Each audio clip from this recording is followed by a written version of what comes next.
അങ്ങനെ ഒരു തൊള്ള പറയുന്ന ഒരുത്തനുണ്ട് അവൻ.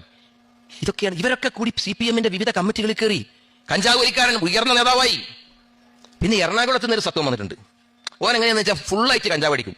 ഇങ്ങനെ നിവർന്ന് നിൽക്കില്ല, അടുത്ത് നിൽക്കുന്ന ആളുടെ മേലിൽ ചാരിട്ടാ നിൽക്കുക. കാരണം എപ്പോഴാ വീഴെന്ന് പറയാൻ പറ്റില്ല. ചാരി കണ്ടില്ലേ, ഫോട്ടോ കണ്ടില്ലേ, ചാരി നിന്നിട്ടാ അവന്റെ പ്രസംഗം.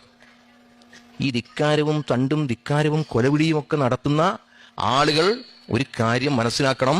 ഞങ്ങൾക്കെതിരായി പറയുമ്പോൾ ഞങ്ങളൊക്കെ ജീവിക്കുന്നത് ഞങ്ങളുടെ തടിമിടുക്കിന്റെ പവർ കൊണ്ടല്ല, ഞങ്ങളെയൊക്കെ ജീവനെ പോലെ സ്നേഹിക്കുന്ന, ഞങ്ങൾക്കൊക്കെ രക്ഷാകവചമൊരുക്കാൻ ശേഷിയുള്ള 100 കണക്കിന് വരുന്ന സഖാക്കളുണ്ട് എന്ന് മനസ്സിലാക്കുന്നത് നിങ്ങളുടെ ആരോഗ്യത്തിന് നല്ലതാണ്.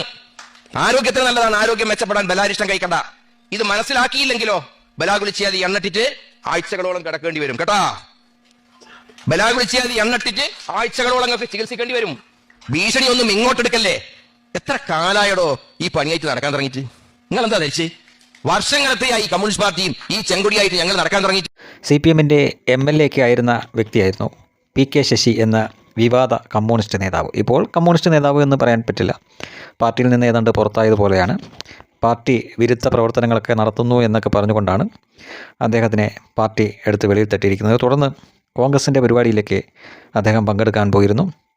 അതിനെ തുടർന്നാണെന്ന് തോന്നുന്നു മുൻ SFI നേതാവും ഇപ്പോൾ DYFI നേതാവൊക്കെ ആയിരിക്കുന്ന ആർഷോയുടെ നേതൃത്വത്തിൽ പാലക്കാട് അയാൾക്കെതിരെ ചില കൊലവിളി മുദ്രാവാക്യങ്ങളും പ്രതിഷേധങ്ങളൊക്കെ നടക്കുകയുണ്ടായി. അപ്പോൾ അതിനുള്ള മറുപടി ആയിരിക്കാം ഒരുപക്ഷെ PK ശശി ഇപ്പോൾ ഈ ആർഷോനെ തന്നെ ലക്ഷ്യം വെച്ചുകൊണ്ട് തിരിച്ചു പറഞ്ഞത്.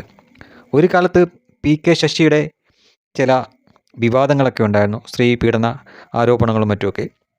അതിനെ പ്രതിരോധിക്കാൻ അങ്ങേയറ്റം വരെ പോയ ടീമുകളാണ് കമ്മ്യൂണിസ്റ്റുകാർ. അന്നാണ് നമ്മൾ ആദ്യമായിട്ട് തീവ്രത കുറഞ്ഞ പീഡനം എന്നൊരു വാക്ക് തന്നെ കേൾക്കുന്നത്, അല്ലെങ്കിൽ ഒരു വാചകം തന്നെ കേൾക്കുന്നത്. അത് ഈ PK ശശിക്ക് വേണ്ടിയായിരുന്നു.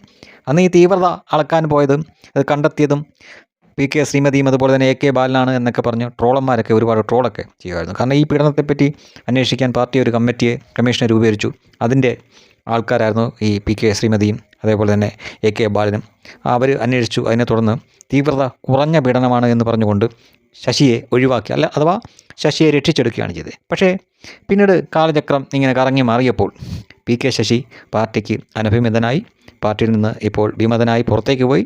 വിമതന്മാരെല്ലാവരും കൂടി നടത്തിയ സമ്മേളനത്തിനാണ് ഇപ്പോൾ ആർഷോയ്ക്കും പാർട്ടിക്കുമുള്ള മറുപടിയായിട്ട് PK ശശി ഈ പ്രതികരണങ്ങൾ നടത്തിയിരിക്കുന്നത്. ആർഷോയെ പറ്റി പറയുകയാണെങ്കിൽ ഇങ്ങനെ PK ശശി പറഞ്ഞിട്ട് വേണ്ടല്ലോ ആളുകൾക്ക് ആർഷോ എന്താണ് എന്നറിയാൻ.